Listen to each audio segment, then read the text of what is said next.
Hello everyone, good morning. जैसा कि आपको मालूम है ये जेईएन का बैच है और इसमें सबसे पहला जो सब्जेक्ट हम लेते हैं वो है सर्किट एनालिसिस।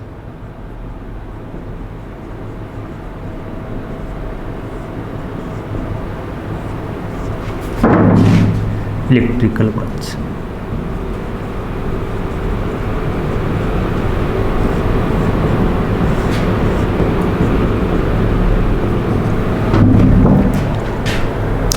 अब देखो सर्किट एनालिसिस इलेक्ट्रिकल इंजीनियरिंग में एक बहुत बड़ा इम्पोर्टेंस रखता है। इसमें जो 100 नंबर का क्वेश्चन आता है, 100 नंबर का वेटेज है, 100% वेटेज है, उसमें से 30 से 40% किसका योगदान होता है? सर्किट एनालिसिस का योगदान होता है, 30 से 40%। अब आप ये बोलोगे कि 30 से 40% तो सर सर्किट एनालिसिस आ गया, तो इसमें तो मशीन है, पावर सिस्टम है, मेजरमेंट है, पावर इलेक्ट्रॉनिक्स है, बहुत सारे सब्जेक्ट है, फिर उनका क्या 70% ही है?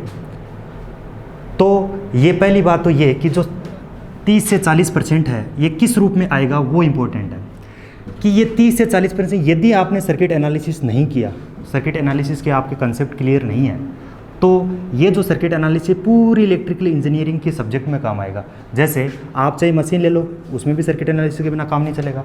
चाहे पावर सिस्टम ले लो, उसके बिना भी सर्किट एनालिसिस के बिना काम नहीं चलेगा।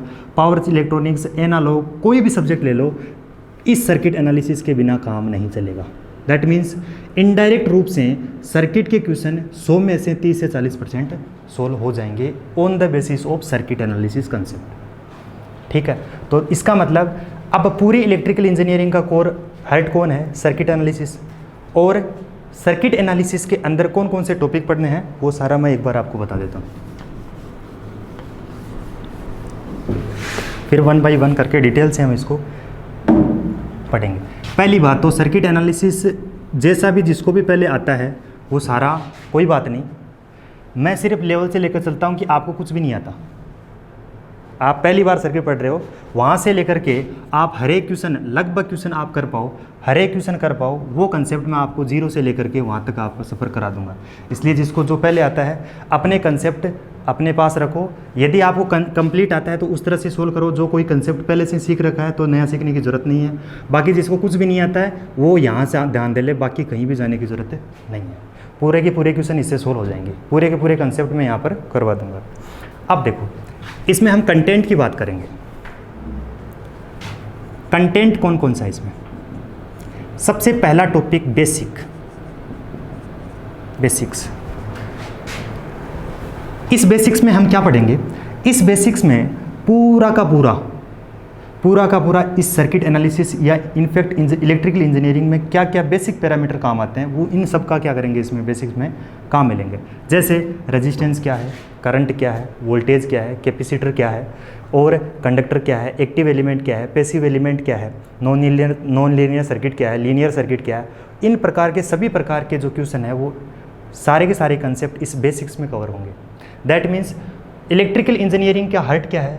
Circuit analysis. और सर्किट एनालिसिस का हार्ट क्या है? बेसिक्स। यदि बेसिक कंप्लीट हो गया तो सर्किट आ गई, और सर्किट आ गई तो इलेक्ट्रिकल इंजीनियरिंग के बाकी सब्जेक्ट पढ़ने में आपको बहुत ही आसानी होगी। तो सबसे ज़्यादा काम किस पे करेंगे? बेसिक पे। इसी में हम KVL कैसे सर्किट को सोल्व कैसे करते हैं वो सारे के सारे इस बेसिक्स के अंदर ही होंगे।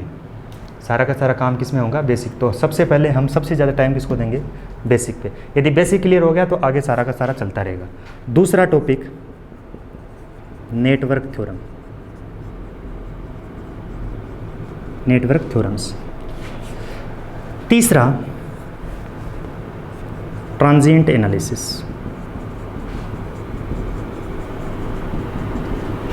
इस नेटवर्क थ्योरम्स में मिलीमन्स थ्योरम है, थेवेनियन थ्योरम है, नॉर्टन थ्योरम है, मैक्सिमम पावर ट्रांसफर थ्योरम है, टेलीगेंस थ्योरम है, वो सारी की सारी थ्योरम्स हैं। 1 बाय 1 करके सारी की सारी हम डिटेल में पढ़ेंगे। ट्रांजिएंट एनालिसिस, तो ट्रांजिएंट एनालिसिस के अंदर ट्रांजिएंट एनालिसिस किस प्रकार से होता है, किसकी वजह से होता है, अब हो गया तो सर्किट में क्या इफेक्ट पड़ेगा, और इफेक्ट पड़ गया तो उसको सोल्व कैसे करेंगे, उसे कैसे किस तरह से सोल्व करेंगे, वो सारी की सारी ट्रांजिएंट एनालिसिस में हम देखेंगे। चौथा 2 पोर्ट नेटवर्क। इस 2 पोर्ट नेटवर्क में Z parameter, Y parameter, T parameter H parameter, वो सारे के सारे हम डिटेल से इसमें अध्ययन करेंगे। फिर इनको कैस्केड कनेक्शन वगैरह वगैरह सारा का इसमें जितना भी मैटर होता है इसे टू पोर्ट नेटवर्क में 1 बाय 1 देखेंगे। ग्राफ थ्योरी,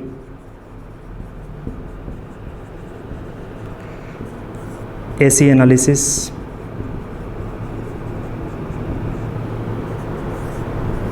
रेजोनेंस,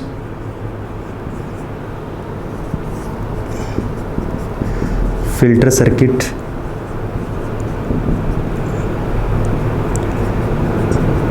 और नेटवर्क सिंथेसिस, ये सारे के सारे टॉपिक क्या हैं? ये पूरा सिलेबस है सर्किट एनालिसिस का। अब इस सर्किट एनालिसिस में ये नेटवर्क सिंथेसिस को छोड़ दो, ये बाकी जो टॉपिक हैं ये सारे के सारे हर एक एग्ज़ाम में कॉमन है। ये सारे के सारे गेट ले लो, ईएस ले लो, जेएन ले लो, आईएन ले लो, आई ले लो, सब सारे के सारे समझे, ये कॉमन है। नेटवर्क सिंथेसिस सिर्फ ईएससी में आता है, बाकी कहीं पर भी नहीं आता।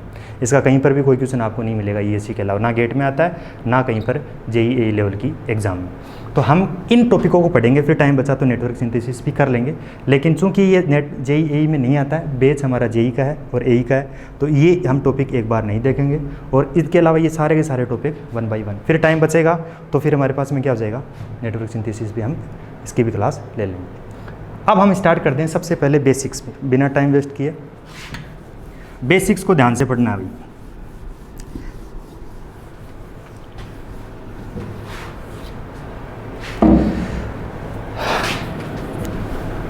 बेसिक्स, एक बात पहले तो जब मैं आपको पढ़ाऊं तो लिखना कुछ भी नहीं है।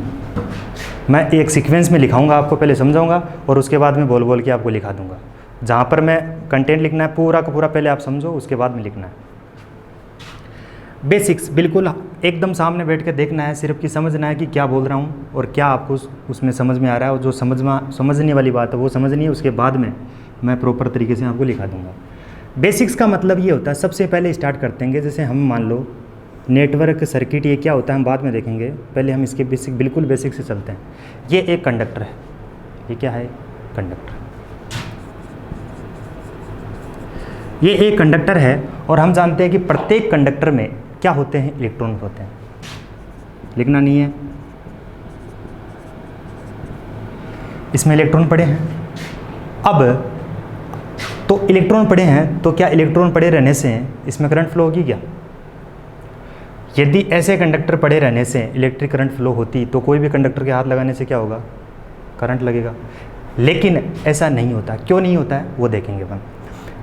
अब होता क्यों नहीं है, क्योंकि इलेक्ट्रॉन है, ये फ्री हैं, मूवमेंट है, कहीं पर भी कर सकते हैं, इन पर कोई पाबंदी नहीं है। जैसे मान लो ये इलेक्ट्रॉन इसने चाहा कि यार चलो चलते हैं, तो इसने या क्या ये यहाँ को गया, पास बहुत ही पास होते हैं, तो इनको ये यहाँ इधर से इस पर फोर्स लगा, समान इस इलेक्ट्रॉन को लेते हैं, इस इलेक्ट्रॉन को लेते हैं, बीच वाले इलेक्ट्रॉन को लेते हैं। अब ये इलेक्ट्रॉन बहुत ही पास ऐसे नहीं होता एक यहाँ 1 किलोमीटर दूर, ऐसा कुछ भी नहीं होता, बहुत पास होते हैं इलेक्ट्रॉन, इन पर कोई भी बाह्य एक्सटर्नल फोर्स लगाया हुआ नहीं है। तो इस इलेक्ट्रॉन की हम बात करते हैं। अब इस इलेक्ट्रॉन पे क्या होगा, हम ये जानते हैं कि समान आवेश में क्या होता है, प्रतिकर्षण लगता है, और विपरीत आवेश में क्या लगता है, आकर्षण, तो अट्रैक्शन।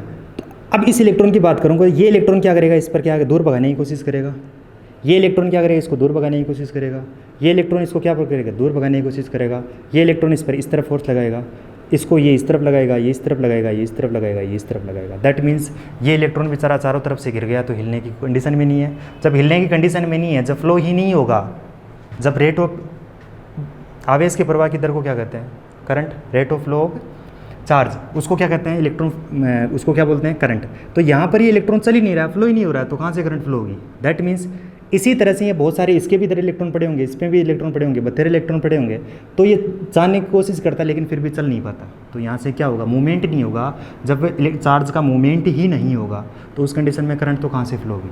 तो एक बात, इसमें करंट क्यों नहीं फ्लो हुई आपको समझ में आ गया। फिर अब देखो, अब ये हमारे पास में कंडक्टर था, इलेक्ट्रॉन थे, अब हमें क्या करनी, करंट फ्लो करवानी है, करंट फ्लो करवानी है। तो हमने क्या करा, एक एक्सटर्नल फील्ड लगा दिया, इलेक्ट्रिक फील्ड लगा दिया अप्लाइड ई वोल्टेज का। ये ई क्या है, ये हमने ई लगा दिया, इलेक्ट्रिक फील्ड। ई क्या है, इलेक्ट्रिक फील्ड। डिप्लोमा वाले विद्युत क्षेत्र, ये क्या है, इलेक्ट्रिक फील्ड। अब देखो, अब इलेक्ट्रिक फील्ड की डायरेक्शन हम दिखाएंगे तो इस तरफ होगी पॉजिटिव टू नेगेटिव। अब हम जानते हैं कि सेम चार्ज में क्या होगा, रिपल्सन, और अपोजिट चार्ज में अट्रैक्शन। अभी लिखना कुछ भी नहीं है, अपोजिट चार्ज में क्या हो जाएगा, अट्रैक्शन। अब देखो, इलेक्ट्रॉन यहाँ पर कौन सा चार्ज है, नेगेटिव, यहाँ पर कौन सा है, पॉजिटिव। तो यानी पॉजिटिव प्लस वाली खूंटी, बड़ी वाली खूंटी पॉजिटिव की और ये नेगेटिव की, तो यहाँ पर ये पॉजिटिव डायरेक्ट यहाँ पर और ये नेगेटिव यहाँ पर। अब क्या होगा, हमने क्या कहा, सेम चार्ज में क्या होगा, रिपल्सन। तो ये जो नेगेटिव चार्ज है, इस नेगेटिव चार्ज ये यहाँ पर है, तो इलेक्ट्रॉन पर क्या लगाएगा, बल किस तरफ लगाएगा, इस तरफ। तो ये इलेक्ट्रॉन किस तरफ घूमेगा, इस तरफ। ये किस तरफ जाएगा, ये वाला, ये इस तरफ भेजेगा, ये इस तरफ भेजेगा। ये तो माइनस वाला काम क्या करेगा, इधर भेजेगा। और पॉजिटिव वाला क्या करेगा, ये तो बोला भाग जाओ, ये बोल रहा है आ जाओ। तो ये क्या करेगा, ये पॉजिटिव और नेगेटिव, ये तो इधर, इसको इधर खींचेगा और ये इसको इधर भेजेगा। दैट मीन्स अब ये हो गया कि सारे के सारे इलेक्ट्रॉन कहाँ जा रहे हैं, माइनस से प्लस। इलेक्ट्रॉन की डायरेक्शन किस तरफ होगी, इस तरफ। इलेक्ट्रिक फील्ड की डायरेक्शन कौन सी होगी, प्लस से माइनस। और इलेक्ट्रॉन के फ्लो की डायरेक्शन, मूवमेंट की डायरेक्शन कौन सी होगी, माइनस से प्लस। ओके, अब देखो ये माइनस से पॉजिटिव हो गई, तो जब ऐसा हुआ, ऐसा क्यों हुआ, इस पर हमने क्या किया, कंडक्टर था, कंडक्टर में एक्सटर्नल इलेक्ट्रिक फील्ड अप्लाइड किया, तो इस पर, इस इलेक्ट्रॉन पर क्या लगा, एक फोर्स लगा। उस फोर्स की वैल्यू क्या होगी, F बराबर क्यू ई, जहाँ पर F की वैल्यू क्या हो गई, फोर्स ऑन इलेक्ट्रॉन।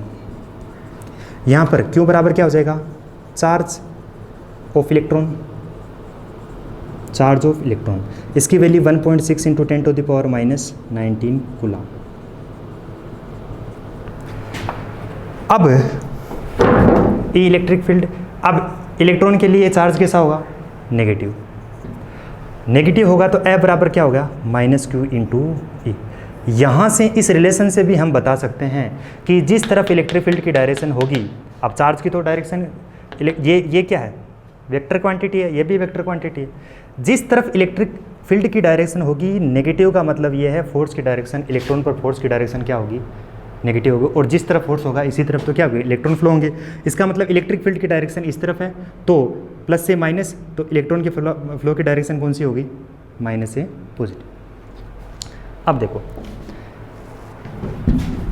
अब जब हमें ये मालूम है कि जब इलेक्ट्रॉन का फ्लो हो गया और सर्किट क्लोज्ड है, तो उसमें क्या फ्लो होगी, करंट। और करंट की वैल्यू क्या हो जाएगी, आवेश प्रवाह की दर को क्या कहते हैं, rate of change of flow of charge, वो क्या कहलाता है, इलेक्ट्रॉन, वो क्या कहलाती है, करंट। इसका मतलब करंट की वैल्यू I बराबर dQ/dt। अब क्यों वहाँ पे क्या है, नेगेटिव, तो I बराबर माइनस क्या हो जाएगा, dQ/dt। यहाँ से भी समझ में आया। यहाँ से हम क्या बोल सकते हैं, ये नेगेटिव साइन क्या बताता है, यहाँ पर नेगेटिव साइन ये बताता है कि जिस तरफ चार्ज का फ्लो, चार्ज मतलब इलेक्ट्रॉन का फ्लो हो रहा है, उसके अपोजिट डायरेक्शन में क्या होगी, करंट फ्लो होगी। दैट मीन्स इलेक्ट्रॉन की फ्लो की डायरेक्शन ये है, तो करंट की डायरेक्शन कौन सी होगी, ये। तो हम ये भी बोल सकते हैं कि इलेक्ट्रिक फील्ड और करंट की डायरेक्शन क्या होगी, सेम। इतनी बात हो गई। अब देखो, एक बार दोबारा देख लो, ये कंडक्टर हो गया, कंडक्टर में क्या थे, इलेक्ट्रॉन। इलेक्ट्रॉन में इलेक्ट्रॉन था, इलेक्ट्रॉन पर जब तक हमने applied external applied electric field applied नहीं किया, तब तक इनका मूवमेंट नहीं होता, पर्टिकुलर डायरेक्शन में मूवमेंट नहीं हो रहा, तो उस टाइम में करंट नहीं फ्लो होगी। हमने एक्सटर्नल इलेक्ट्रिक फील्ड अप्लाइड किया, जैसे ही इलेक्ट्रिक फील्ड अप्लाइड किया तो इन्होंने क्या किया, एक फोर्स एक्सपीरियंस किया, और फोर्स इन पे लगा, किस तरफ लगा, नेगेटिव टू पॉजिटिव। उसकी डायरेक्शन किस तरफ की, अप्लाइड इलेक्ट्रिक फील्ड के अपोजिट डायरेक्शन में। उस फोर्स की वैल्यू क्या होगी, F बराबर QE, जहाँ पर Q बराबर चार्ज ऑफ इलेक्ट्रॉन, और उसकी वैल्यू होती है 1.6 इंटू 10⁻⁻19 कूलम, और E इलेक्ट्रिक फील्ड और F force on the conductor. तो इसकी वैल्यू F बराबर -QE। यहाँ पर ये नेगेटिव साइन ये बताता है कि अप्लाइड इलेक्ट्रिक फील्ड के अपोजिट डायरेक्शन में क्या हो रहा है, इलेक्ट्रॉन पर फोर्स लग रहा है। जिस तरफ फोर्स लग रहा है उसी तरफ क्या होंगे, इलेक्ट्रॉन घूमेंगे। तो इलेक्ट्रॉन की डायरेक्शन यहाँ पर सीधी सीधी यहाँ पे दिखाई दे रही है, इलेक्ट्रिक फील्ड की डायरेक्शन इस तरफ होगी।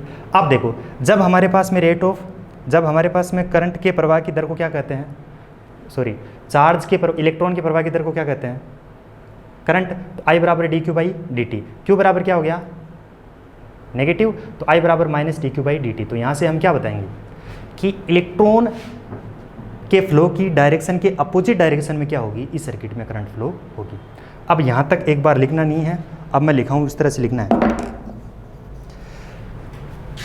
अब लिखना स्टार्ट कर दो भाई।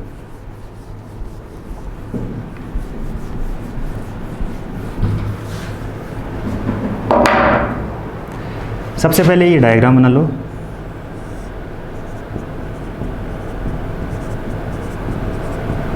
यहाँ पर एक्सटर्नल इलेक्ट्रिक फील्ड अप्लाइड किया, ये यहाँ ये दिखा दो, बना लो साथ साथ में।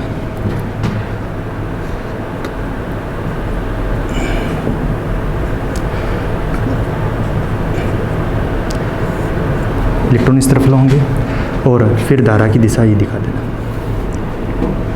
इतना बनाने के बाद में लिखना है। अभी इसको वीडियो को रोक के आप इसको बना लो, फिर लिखो।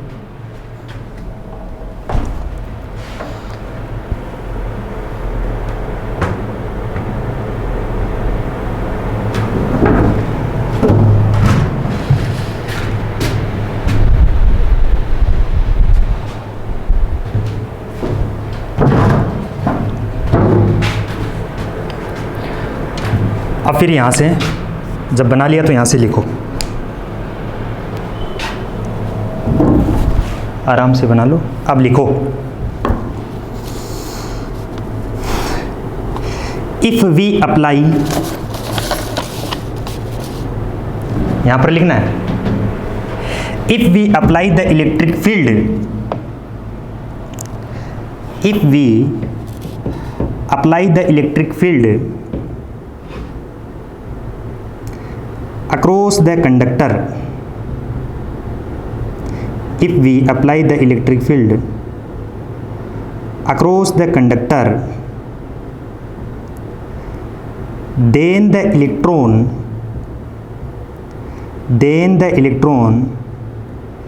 experience force, then the electron experience force and starts moving.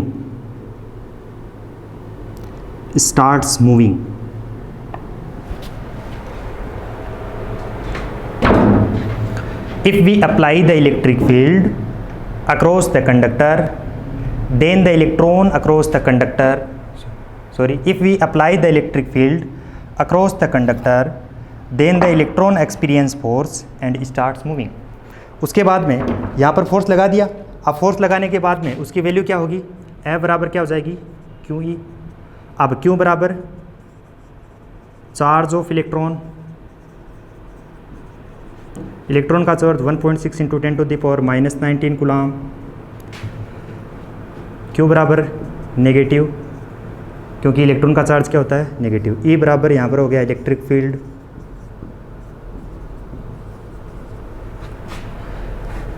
E बराबर इलेक्ट्रिक फील्ड, F बराबर फोर्स ऑन इलेक्ट्रॉन। अब यहाँ तक लिख लिया। उसके बाद में F नेगेटिव है, Q नेगेटिव है, तो यहाँ पर -Q इंटू E। यहाँ तक ये लिखने के बाद में यहाँ तक उतार लो।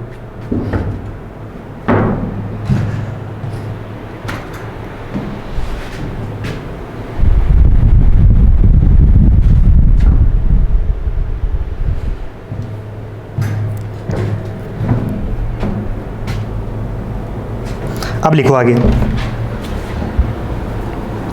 यहां पर लिखना है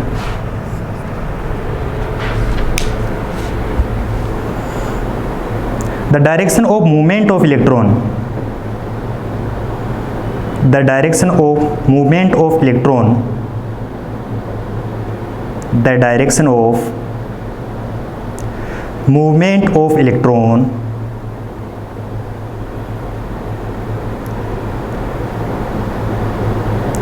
opposite to the applied electric field, opposite to the applied electric field, opposite to the applied electric field,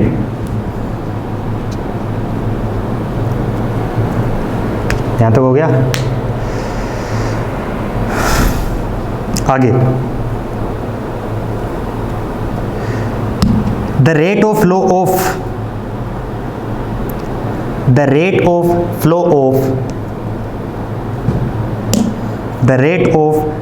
of electron is called, the rate of flow of electron is called electric current.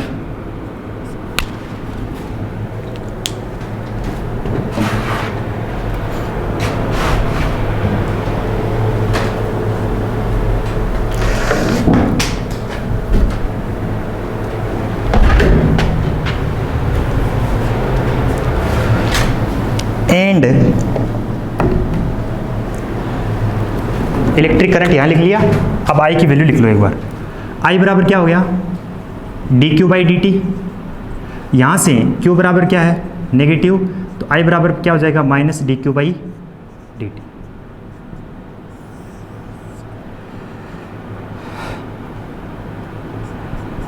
Negative sign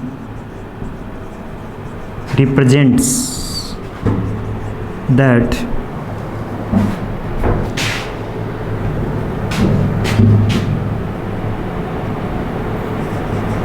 current flowing in the circuit opposite to the movement of electron। यहाँ से negative sign ये बताता है कि जो current की direction है वो चार्ज के अपोजिट होगी।